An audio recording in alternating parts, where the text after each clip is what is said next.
This is the NX1 podcast. All right, welcome back, guys, to the podcast. My name is JR. And I'm Keaton. And today we're bringing on a special guest, Matt Mineau, and he has a PhD, has worked on faculty as a president of a school, and also worked in administrative roles for schools. And I'll let him give a little bit of a background on his own info. So let's get into it. Well, thank you for having me. This is really an honor to be able to be here with y'all. I think what you're doing and making happen, it's a great way to uncover and navigate the world of NIL. But a little bit about myself. I grew up in rural Wisconsin in the middle and central part of the state called Marshfield. I went to Marshfield Columbus High School. I was able to play football, basketball, and baseball. Was fortunate to be part of 4 state championships for football. Had some really good runs in the basketball arena, and baseball just wasn't happening. So then I went on to school at UW-Madison, the Badgers, where I got to have an opportunity to continue my athletic world as a band player. And many of you probably will say oh my gosh, band's not athletic. We practiced for over 2.5 hours each day. The individuals who were part of the band at that time were 3 sport athletes, sometimes 4 sport athletes. It was rigorous. It was grueling. And many times they said our workouts were much more difficult than the football teams there. So we had a great chance and opportunity to play in that field for a little bit, and got 4 years in that. And then I went to education, and I was able to become a teacher. I got to teach social studies at the high school level. I was able to coach football, basketball, baseball, track, and I got to do that in a couple different schools down in Brookfield Central. I was fortunate enough to coach and be part of the team, Joe Thomas, Pro Bowler, for the Cleveland Browns for many years, and several other amazing individuals who were part of that program on the football team, and also was part of that same process in the basketball world as well with him and others. From there, then I got to coach football, basketball, and track up in Green Bay. And then I moved into administration shortly after that. So, and I've been a proponent of athletics since I started my work, my profession. I love it. I think it's such an amazing way for students to have a sense of belonging and feel like they're part of something, and a team, or that individual level of competition and curiosity and navigation, so that they can become the best versions of themselves. All right. Well, we love that. We love your journey. And Matt's special to me because he's my dad. And so, we're just very thankful that he was able to come on as our first guest. He was really the main influence who started us on this journey. And really the NIL high school space was something that he brought up to us as a potential entrepreneurial problem that needed to be solved. Yeah, no, when we were in our room, we were actually watching an NCAA match. And I think Keaton was telling me as we were watching the basketball match that his dad wanted to do something in high school NIL. And he's the one who gave you the idea. You gave me the idea, and we growth spurted it from there. So thank you.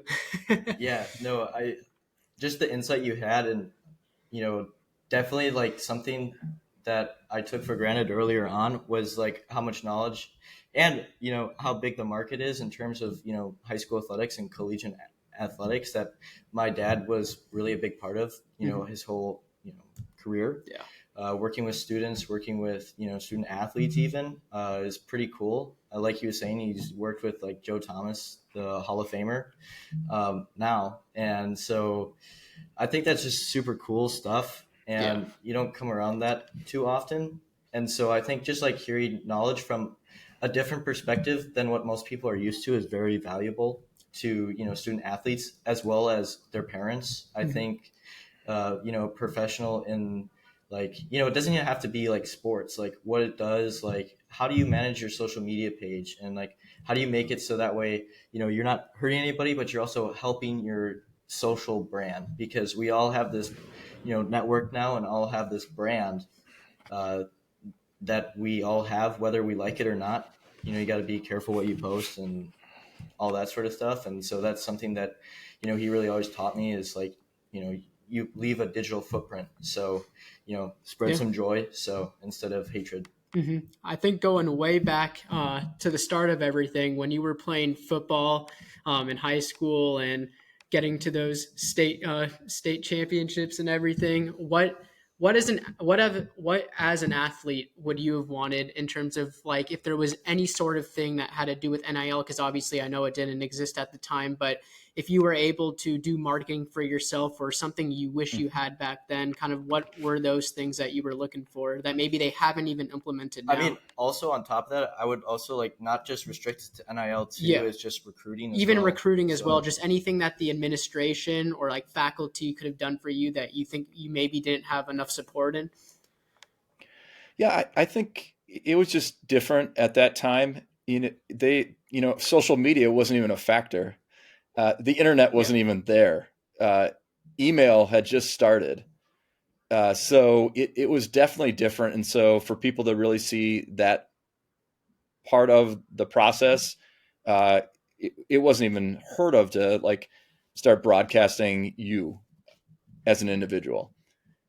I think if anything, like we were such a team as a full unit that I would have loved to seen us more represented as a team by our city, and for others to see that too. We were going up against D1 schools. We were a D3 WISA, or the private school slash smaller school sector at that time, with less than 200 students in it, beating schools that had over 1,500 students, 2,000 students, 2,500 students, and we were taken to town. And a lot of it had to do with how we all just executed what we needed to do. We knew our roles and responsibilities, and we played together. Everybody had each other's back, and that was something truly special. And the coach that I had his name was the Legend, because he got that, and he understood the power. If everybody worked in synergy, you're going to have an amazing, amazing product at the end. So, even though we had some really amazing athletes within it, I don't know if, having the NIL level at that time would have done us too much, greatness. And I think I worry about sometimes, this is the counter to NIL. Does it pull people away from the team segment? And, does it showcase and shine on just one individual versus how might it show to that whole team some way, somehow, to really reflect, that full group, so that it doesn't separate, that synergy doesn't take away from that element of teamwork. And if you've got something like what we had going on, it was so much fun to play.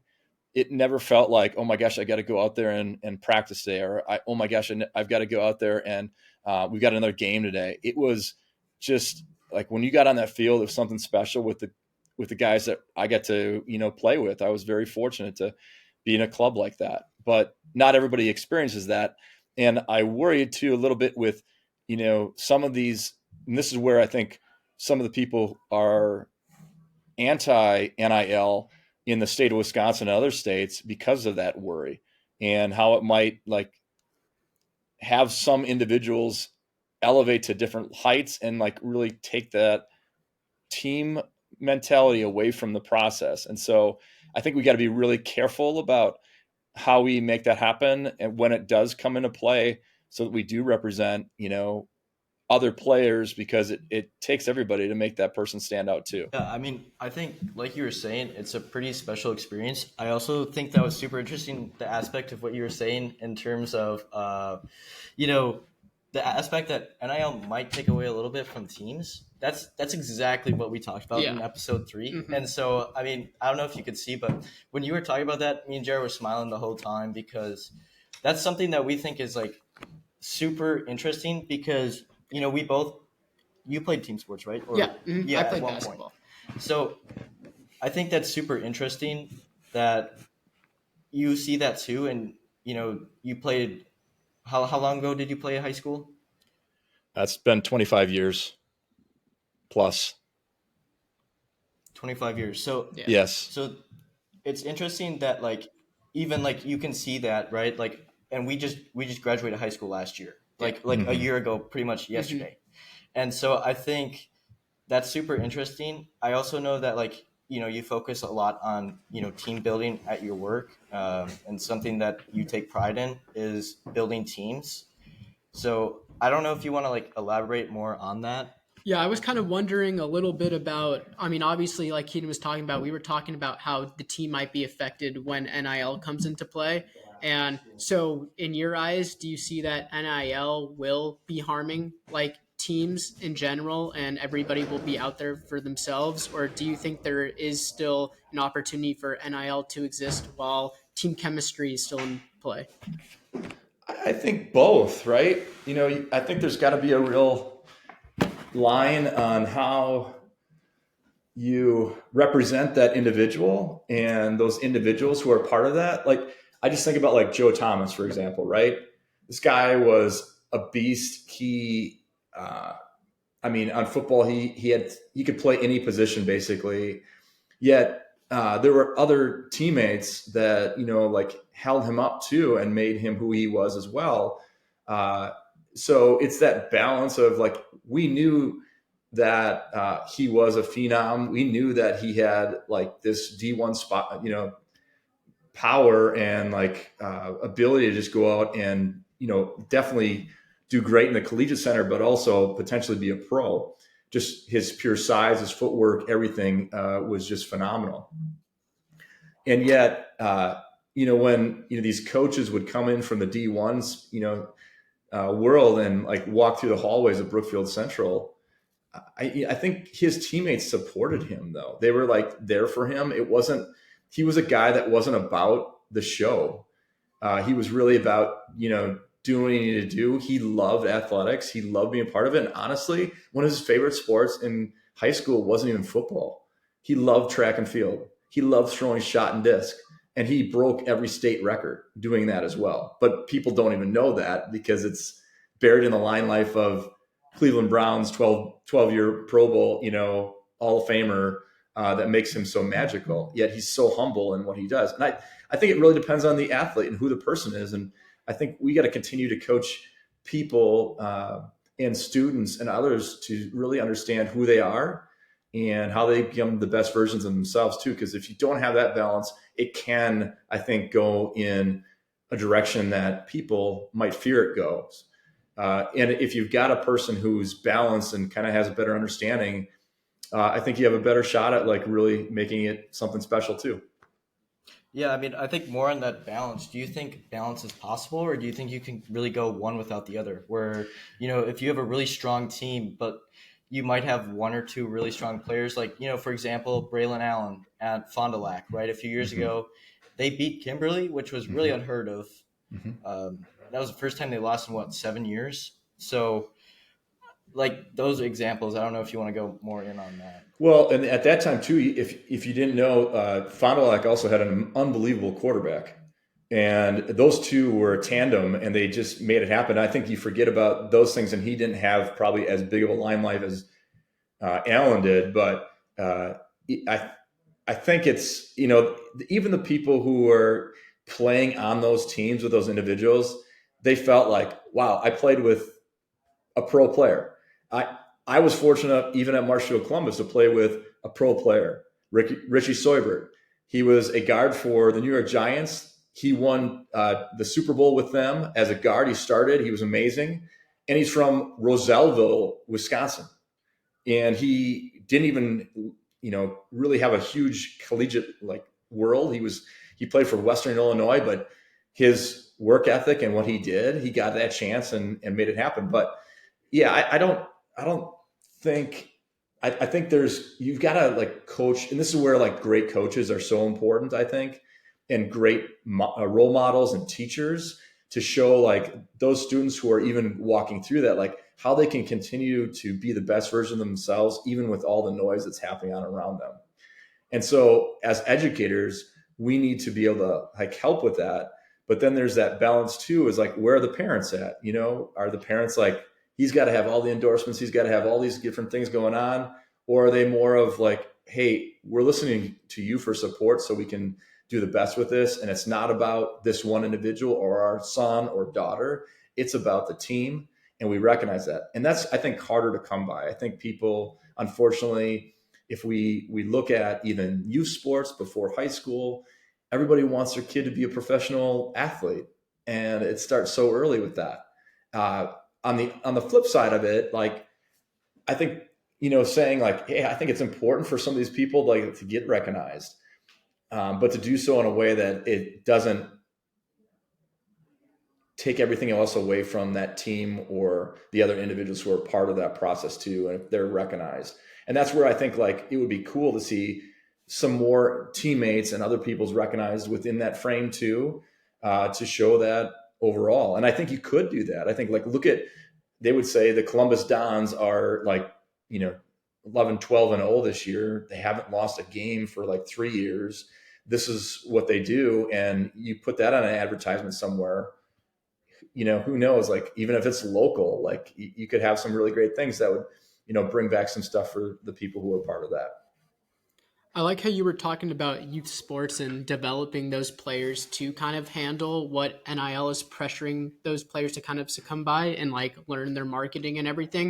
And I like how you were talking about coaching as well. And going back to that a little bit, how do you think a coach is supposed to navigate those youth sports in terms of like conferring with the parents if the parents want them to be accolating all these awards for their child, or like maybe some money deals in terms of NIL? Like, how do you balance that as a coach, whether like if you're trying to think of the best for the kid, but also navigating what the parents want?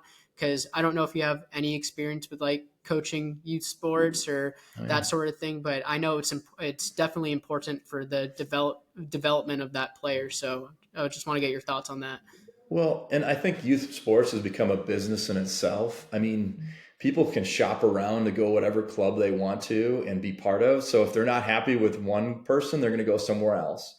And so I think whoever that coach is has got to be that person who is going to, bring those values, that role model world, to say like, hey, we're here to support you and help you, but we also are here to, come together as a team and figure this out. If we got one person trying to do everything, good luck with trying to win any matches within that process.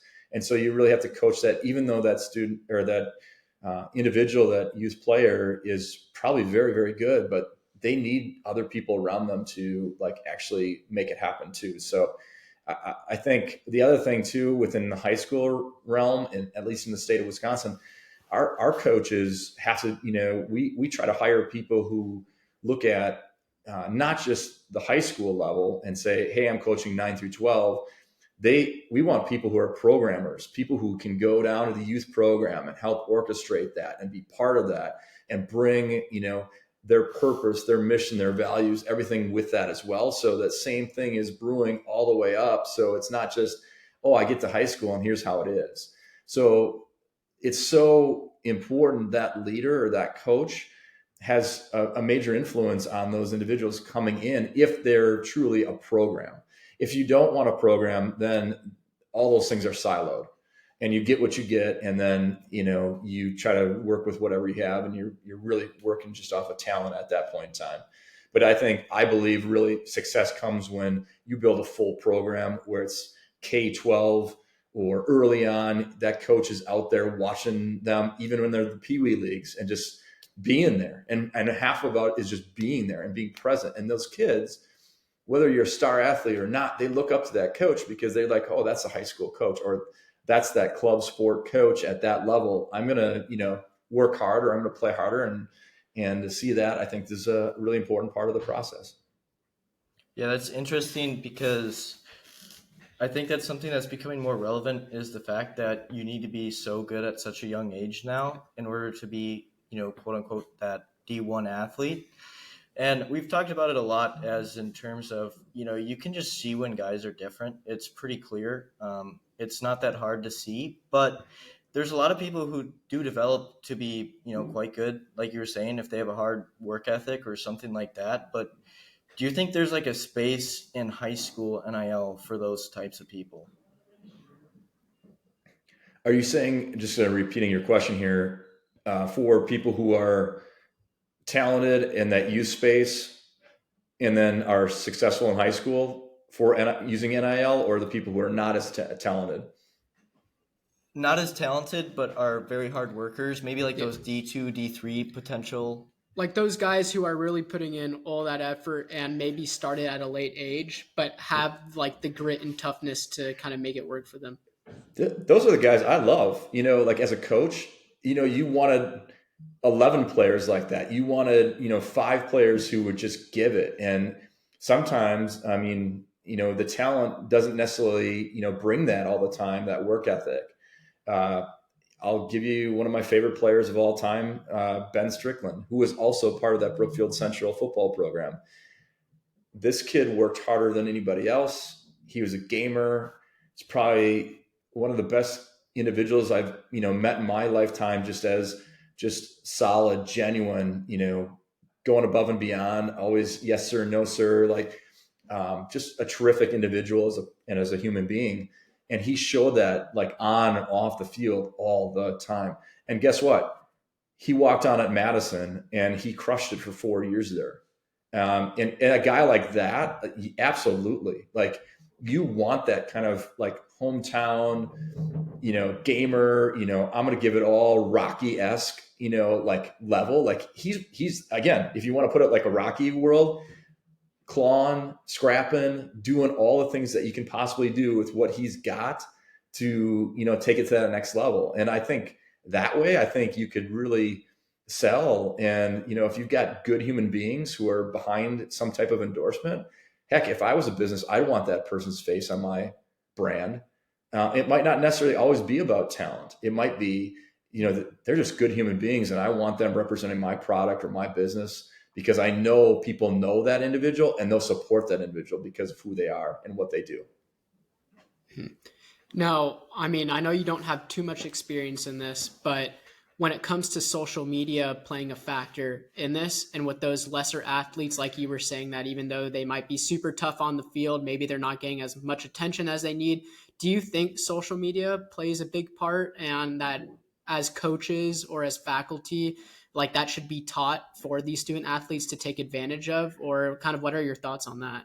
Yeah, I mean, I love social media. I just was saying before, like we didn't know what that was. I mean, when I was in high school 30 years ago, email wasn't even part of the world yet. But now I think in order to brand anything, from a business to your school to yourself, you have to be able to play in that arena, and you have to be savvy with it too.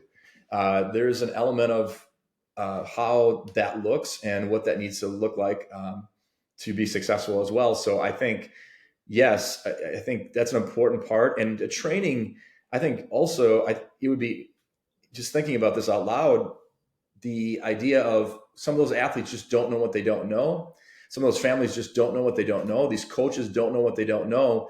You almost like need a guide on the side, or someone who's like, hey, this is how you can be an influencer in a productive yet healthy way, versus stepping outside or falling, one side or the other on the line. And, a person can get really damaged quickly, as, Keaton said before, is creating that really quality digital footprint that represents who you really are and not something you're not. Do you think that's something, like, I know this is kind of getting off topic, but something that should be taught to most students in general? Like, how we have, personal financial management, should social media literacy be something that should be like considered at least? Oh, absolutely. And I think, and it's not like I got you in that way. It's more of a protection. I see so many unfortunate happenings with that, and how it can just ruin individuals. And it's just super sad, versus, teaching or coaching up just proper etiquette / walkthrough of how you can best influence yourself without losing who you are as an individual. Yeah, could you repeat a little bit of that? You just cut out a little bit. Sure. I was just saying, yes, absolutely. I think we need to do our best as educators and coaches to help navigate those worlds with individuals. But we as coaches and educators also have to be able to navigate that without fear, to really bridge athletes and students so that they can be the best version of themselves and not lose who they are and fall down some hole that really puts them in a bad place moving forward. I mean, our business in education is to support, help, mentor, navigate with those individuals so they can bridge onto the next portions of their lives, so they can be the best versions of themselves. And I think absolutely we need to be very cognizant of it, and as well as make steps and efforts towards that to best help the individuals who are part of that. I mean, I'm guessing in the future it's going to be a lot easier for faculty and coaches to kind of share with student athletes or even students in general how to best use social media to their advantage for marketing. But as like we were talking about how social media is so new and like you only got your hands on it like 10 years ago, how is it? I mean, I know that's going to be really difficult in terms of faculty who are also learning this for themselves right now to teach that to other people who are just learning it. So what do you think faculty should do to kind of best navigate that scenario in terms of like they're learning it for themselves, but also students are as well? So. Yeah, absolutely. I think there's that fear of what I do or what could happen, I think is out there. But I think a lot of it has to be, calculated curiosity. That's what I'll leave it as, where when you have to be curious enough to figure out like how you can better help either yourself as an individual or others. And so if it's going to make my world better or more efficient or others' worlds a better place for them, then you need to figure out like how you might do that. And that's just like, it's no different than reading another book or putting something through that's new learning. It's unraveling something you just don't know and taking a chance to figure more about it and get rid of the uneasiness, because it just takes that first step. And once you walk towards that and start doing that, it becomes a lot easier along the way. And people start embracing some of that, the newness of whatever it is. And they find like the facets of what really can help and engage without losing themselves in the process. Yeah, that's interesting because it kind of goes perfectly into our next point of like, a lot of athletes that we really want to try to target are, the athletes that, 1% of 1% actually go pro, right? So that means that 99% of them have to find jobs. And so what do you look for, like as an employer for employees? Like what are some key qualities and, if they were an athlete or not, or things like that? Yeah, that's great. That's a great question. Number one, we're looking for people who have strong will, a willingness to, just get after it and come to play every single day and be excited about and engaged about whatever they can do to really help others.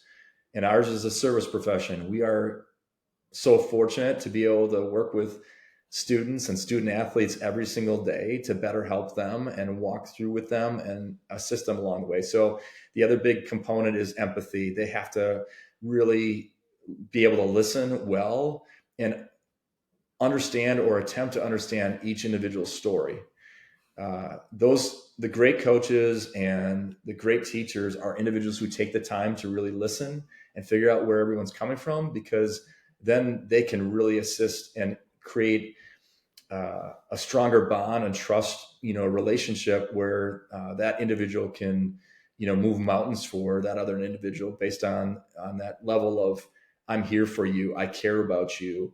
I want the best for you so that you can do the best. And that might even be me at some point in time after getting through that empathy, is I'm willing to also push you to be, the best and ask you the tough questions. And another thing that we really look for is, individuals who are curious, who are constantly like trying to navigate and embrace like really productive discomfort, because you're going to be hit with 1,000 different things that aren't always like the best in your worlds and they're going to knock you down. And it's like, how do you recover from that? How fast can you recover from it is really the bigger thing. How quickly can you adapt to that and adjust to that, that failure or that, kickback by whatever individual. And if you can do that, I mean, man, it's, you're unbound to limitless opportunities for that individual to really, become the best you can be. So those are a few of the things that we look for as really strong, points. We have 3 beliefs within our school system. It's called stand up and own it. So that individual who is courageous enough and willing to learn in and out to really own whatever they're doing within their world, be it on social media or in the world around them as they're being who they are. And then we have a second belief called we are one, which really is about leaning in on each other, learning each other's stories, and really building off each other to be the best team that we can possibly be. And then our third one is courage to grow. So you have this courageous tenacity to continuously learn and grow, just like what you all are doing on this podcast. Like, these are the things that we want to see within our employers and our students, to be honest, so that they can go off and be successful when they leave our schools. When you're talking to these students and kind of telling them about like those 3 points you were just mentioning to us about just always being willing to learn and always being willing to grow, we've talked on previous episodes about how like student athletes don't maybe have the time to get those cool internships and really develop those business skills that maybe normal students might have on their resume. What would you tell those student athletes who maybe don't have anything on their resume in terms of like maybe being a leader of a club or having those internships? Maybe all they have is just the sport that they've played and they might feel like they're behind in terms of going into the corporate world. Like you were saying about willing to grow, is that all it takes, or like do these guys have a chance out there? I think, athletes, I would say, have even sometimes a better chance in some systems because coaches are doing that constantly with their players. They're trying, you've got to adapt, you got to adjust, you got to change, you're going to fail, you got to bounce back from that. Are you going to let that like sit, or are you going to keep moving forward? It's all there. And so like, if they tell their story of whatever that might be within their athletic world or journey, I think those are people I want to hire all the time, as long as they have some of those aspects that we're talking about here. Because some systems, to be honest, they don't have everything that I'm telling you. This is my perspective and the lens from my world that I feel that are really important, that I think can be handled in any kind of environment. But unfortunately, some coaches, some teachers don't necessarily like follow suit with that either. They have a different mindset and different way of making that happen, which might deter an individual and might not have the best chance if they were in that kind of system as well. Yeah, I mean, more on that, I think the other interesting aspect to be added to that is, bringing it back to the NIL world. Do you think like these, athletes conducting their own business and marketing themselves and producing all these like quote unquote like hard skills while still having those soft skills, does that really like help, make you that much more, open for a job, or saying like, look, this guy's actually done this for some time. He's got some real world experience in it.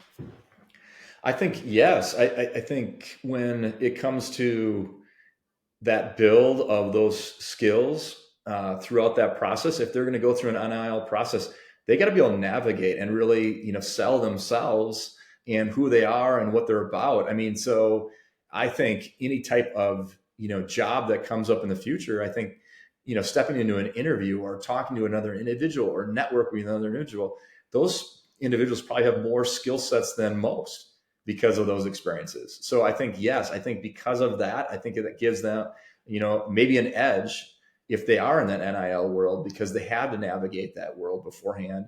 And as long as they recognize that, I think sometimes when you're doing something, you don't even recognize that you're acquiring all those skills. And until after the fact, and someone points it out to them saying like, hey, did you know you did this, you did this, you did this? And they need to be able to say like, hey, through NIL, this is what this has helped me become. Whether or not I'm a professional athlete or D1 athlete or a collegiate athlete, I've learned these skills and these trades along the way to, better myself so that I am successful in whatever I encounter in my future.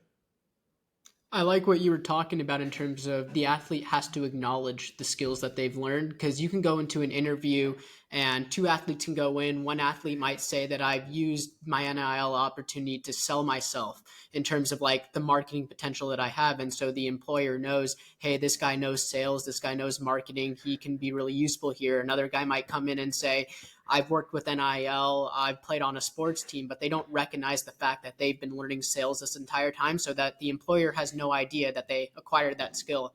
Kind of going on the topic of that, I know we just mentioned sales as a big thing that these athletes have acquired over their time using NIL or even just playing their sports in terms of like marketing themselves in post interviews. What do you think are some other skills that like you developed as an athlete that maybe you're just becoming aware of, have been aware of, or like have been acquainted to that could be useful in the workplace? Yeah, I guess I'll go back to the football team I was on. And again, I have to give a lot of credit to the coach. His name was Walt Kroll. He was just amazing. He was like a grandfather to me. But the guy got it. He rooted everything in fundamentals, right?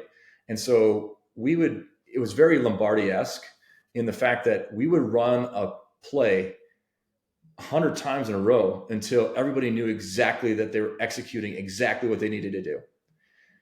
So in a game like atmosphere, we could run a play 6 to 7 times and still obtain some pretty good yardage or whatever it might be moving the ball because everybody knew their role. And so like, I think one of the things that, I never really recognized until after the fact was that importance of,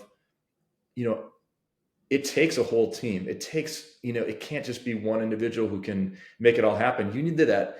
If that blocker is not hitting that second tier linebacker and you're the running back and you're coming back, you're going to get smoked.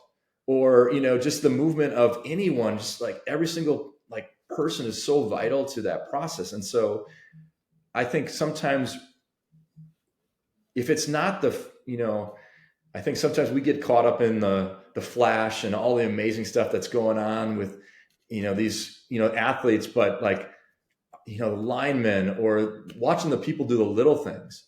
And it's the same thing in our professional world too. It's the little things that carry you, right? It's how you treat other people. It's how you listen to others, how you make their experience like the most important so that they walk away from that saying, wow, that's a guy I want to be with again, or I want to work with or whatever, because they put that in. That same thing, I never like really translated until later in my life to say like, oh my gosh, yeah, if I just stick to these fundamentals again and again, like some of those base things. And, that one person is the most important person. And I'm going to give them the most attention that I possibly can to make their experience the best it possibly can. No matter how many other things are going on behind me, that person at that time is really important. And if I execute that well, I know that I've got one more individual that's going to have some success as they're moving forward. I probably can name 1,000 different things from the sports world, but that's just one of the things that really, and again, I loved working hard. I had to put more time and effort in than others. I was not a natural athlete and I still not. So everything that I do, it took a lot of training. It took that extra, those extra reps or, summer training. I mean, I was lifting weights at a time when weightlifting wasn't even that big of a thing, but there was like 3 guys, we'd go down and lift weights by ourselves. No one was telling us to do it.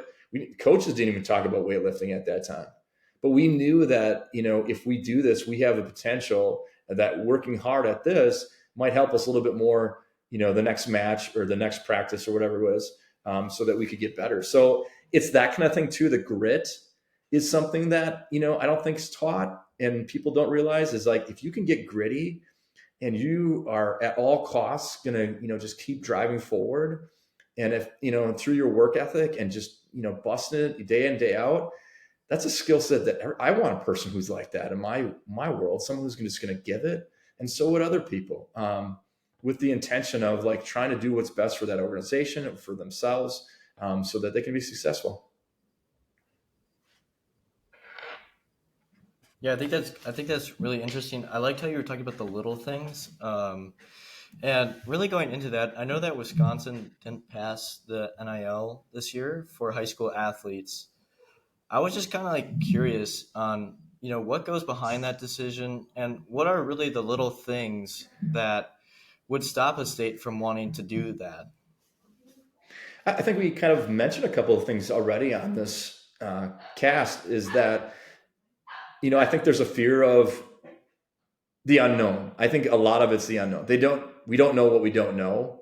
And so with that still being so like large right now, the worryment of like, how do we handle this? And I think sometimes too, we like to control whatever we put into place. We want to make sure we can control it so it doesn't go out of control. And if you don't have a system in place to actually have something to at least set guidelines and keep things in line with that, I think it can be, something where it might not be as alluring at that point. And I think that's where leaders think if there wasn't a system, a really great system that allowed them to keep within boundaries and keep people safe. And I think not only the student, number one, the athlete safe, but also the school safe. With everything that can go on within the world, you didn't do this or I didn't do that, or, that can really go sideways fast if you're not careful or if you don't have a system in place. So I think it's really about just people not knowing what they don't know at this point. I think people need to, start taking more time to really listen and learn of the states that have gone to this, to see like what were, the pluses behind this and what were the challenges, what have those been. And I think, Wisconsin's pausing to watch others, who are going through it, who are those early adopters, just I think for the idea of keeping our kids safe and keeping our families safe and educators and school systems safe. So I think as we learn more and more people get into this and people are able to navigate, more adopters will come into play. We're just not an early adopter yet. I mean, I know Keaton and I have talked about this on some of the previous episodes, but I wanted to get your opinion on it. Do you believe that when NIL comes to these smaller states like Wisconsin, because it's not an if, it's just a when, in my opinion, I feel like it's bound to happen at some point. Do you think they're going to have trouble competing with bigger states like California in terms of deals, or like maybe athletes leaving to go to like California, or like, what's your take on that? That's a great question. I don't know if I have a real great answer for you. I think because they'll be, maybe behind or, not as in it, it's going to take them time to build up that capital and, understanding also for the businesses in Wisconsin. However, Wisconsin's also got some major businesses and other organizations within it that do very, very well that can, I think, back up or, put in the money to, keep it as competitive as possible too. I mean, even though I think Wisconsin's still a big state, in my opinion, and there's a lot of people in certain areas and sectors. And we've got some amazing talent that's coming out of this world every single year. And I think it's only a matter of time if businesses knew what they knew, and they're the other factor too. I think if they know about this and what that means and what it could mean and how they can really help that athlete and also help their own business, and what are those thresholds, it's limitless for people to really play with. And you're seeing that too in the collegiate level. You're mentioning that right now, where athletes are leaving our state right now because they're not offered as much as other bigger states and schools are bringing. So the biggest thing though is that we got to rebrand and figure it out, because it is a competition then. And if you can't figure it out, they're going to stay where you're at until you step up and try to, turn it around and reset and you get to where you need to be. And that's going to be, it's got to be like it's going to be run like a business. The state's going to have to be like a business too in that way.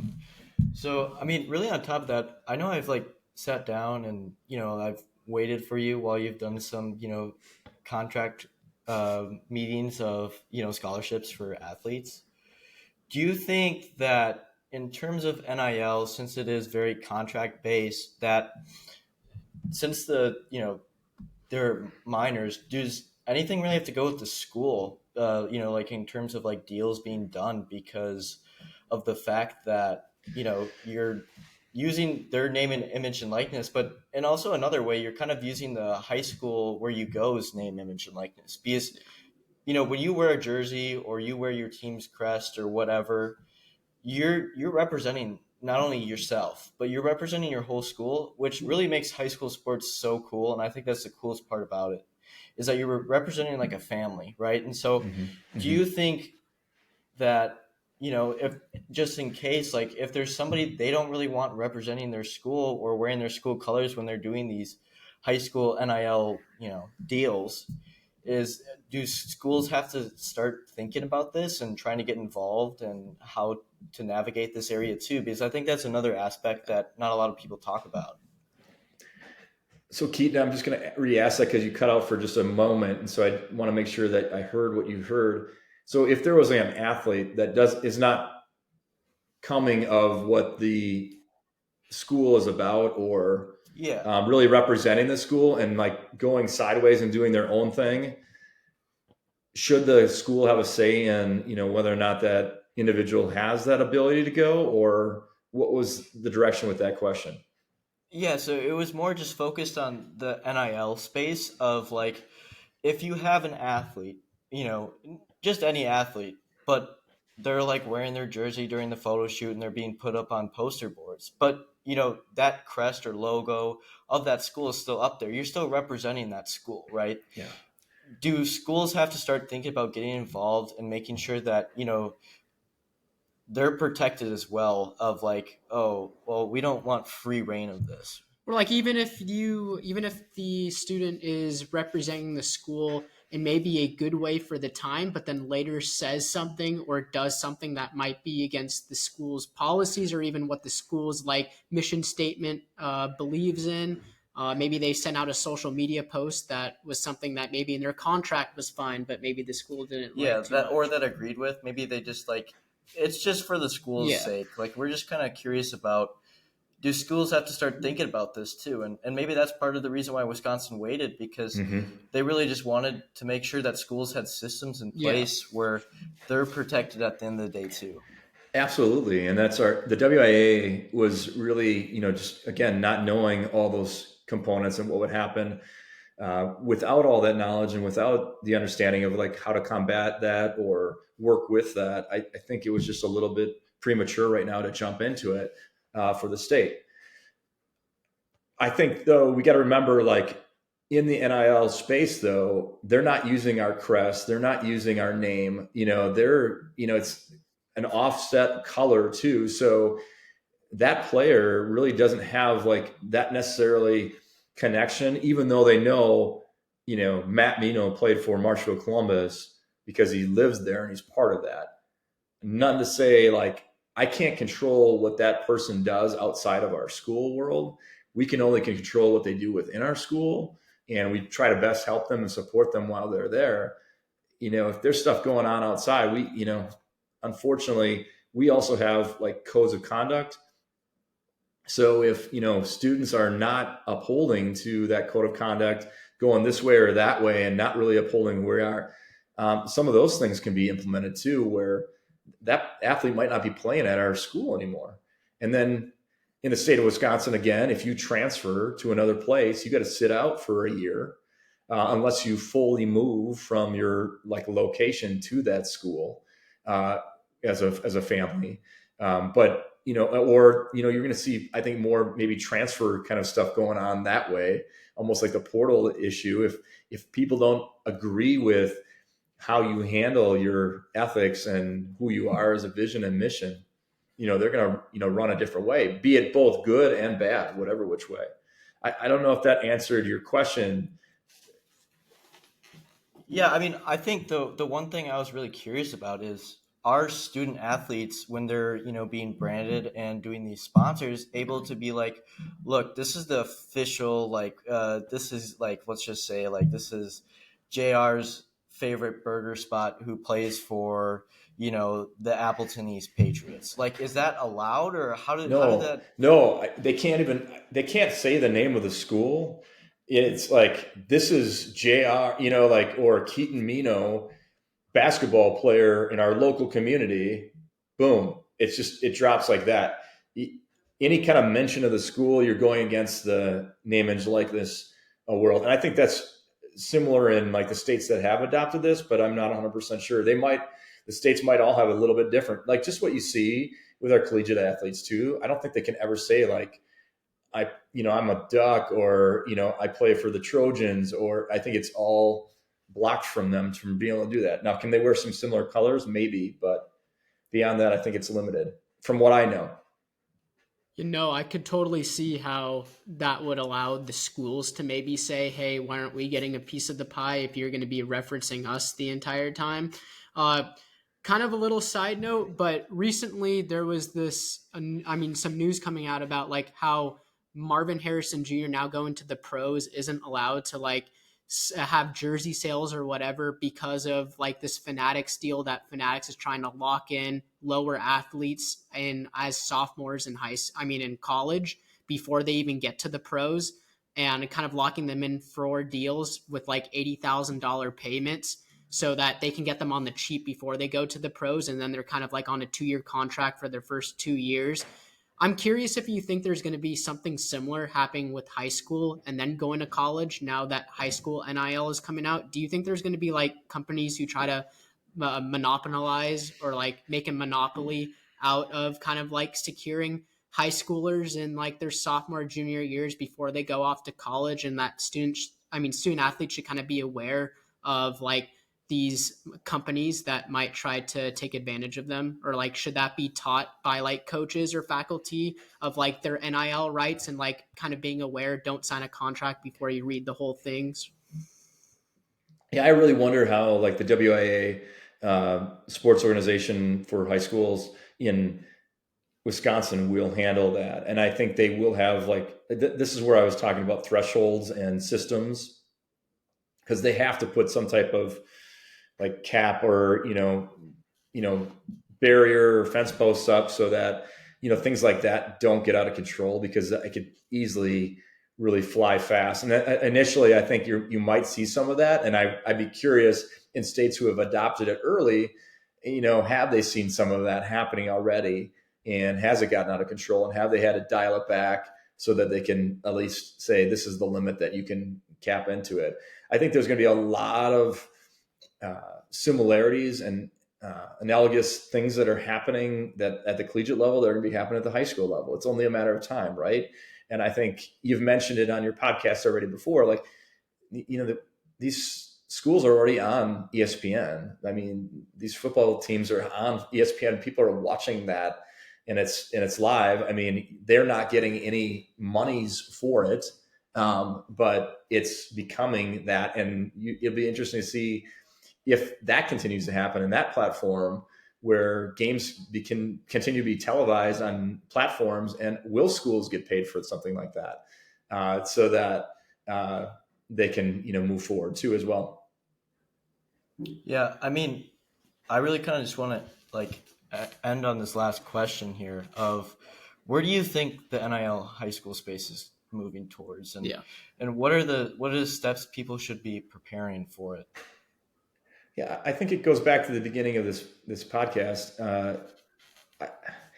I think you got to be curious, and you can't be judgmental in this field, and you have to really explore it before you start making comments about it, and really get some knowledge base. And I think the other thing that's so fascinating about it is like, it's so new that everything hasn't been created yet, and so you also have to temper that in your decision making and working through these kind of components. And if you've got an open mind with that, and yet willing to build systems off what you find and what you learn and what you grow from, and willing to fail a bunch of times, I think we're going to really be in a great spot. I really feel that as long as we can keep the balance back, though, so that we're not over glorifying certain individuals within our systems to become more demigod than they already are, because I think that only hurts an individual long run. And if we can really focus and dial it back into the dynamics and components of what makes a great team, and that one person had some unique abilities within that team of how he or she executed at higher levels than others. And then yet at the same time, without the others in the play, that person was not going to be able to execute at those levels either. Like even Caitlin Clark, I mean, she had a team around her too that, I mean, she had some really great players that made it happen. And it doesn't just happen by yourself. You've got to think about those individuals. And I think coaches and teachers and the businesses and other people who are part of this and the states, they have to recognize that and really be mindful of it, because we are playing with very young adults. And the last thing we want to have happen to them is something where they're hurt or they're not safe. And we're putting them in a place where it doesn't, really support them and give them the best skills and tactics to give the best version of themselves moving forward. I kind of have one last question to add that's on good. to that, but we were kind of been talking about this entire time. I guess the theme that I'm picking up on is just the unknown. Everything is unknown. So what do you say to those faculty, or like I forgot what the term was you were referring to, but the people who are deciding on like Wisconsin, NIL, or even student athletes? What do you say to all those who are scared of the unknown that NIL can do? Like what would you tell those athletes to prepare themselves, or either just accept that unknown is fine? Yeah, I like it to use the word calculated curiosity. You're going into it not too fast, but you're like learning at a pace where it makes sense, but you got to learn somewhat faster and not get so judgmental in the beginning parts of it, and really become equipped with the components that you see around you. Then, based upon what you see and watch, you're creating systems that best support our students, our kids, our faculties, our schools, and our communities, and the businesses around us. So if you're calculated about how you're navigating and setting things up and setting up your systems, coupled with that curiosity, not being afraid to go into it, I think that's the one thing that we have something new, and then all of a sudden, oh my gosh, I don't want to really, jump in there or check that out.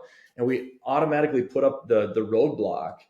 And yet what we were talking about on this podcast is that there could be some amazing things that people can get out of this for our students and for the community. Like if they bring and learn, and student athletes understand what those skill sets, both the hard and soft levels are, I mean, gosh, we're creating a better community all over the place, because they're taking some essentials and they're going to take those same things, and like being able to use them in whatever they take on is going to be so powerful for the individual, but also the community that they're part of. All right, you wanna plug anything, like your socials or anything? Like what are you working on? I'll plug NX1. I think this is just an extraordinary thing, and I'm just so grateful, and I really feel blessed to be part of the first guest of this podcast. And I know there's going to be a ton edited out, but I just want to say it's really great learning with you, and I say keep moving forward and keep learning as you're going along here, and there's only good things that can come from it. So super excited about your eagerness to get after this, and keep throwing the nets out there, keep learning, and I think you're gonna find some amazing stuff as you're walking through this whole process. So I appreciate you both for having me on. I'm very honored, and I hope I was able to provide a little learning for your guests, as well as I learned a ton just listening and having this chat with you all. No, we appreciate so much. Thank you for coming on.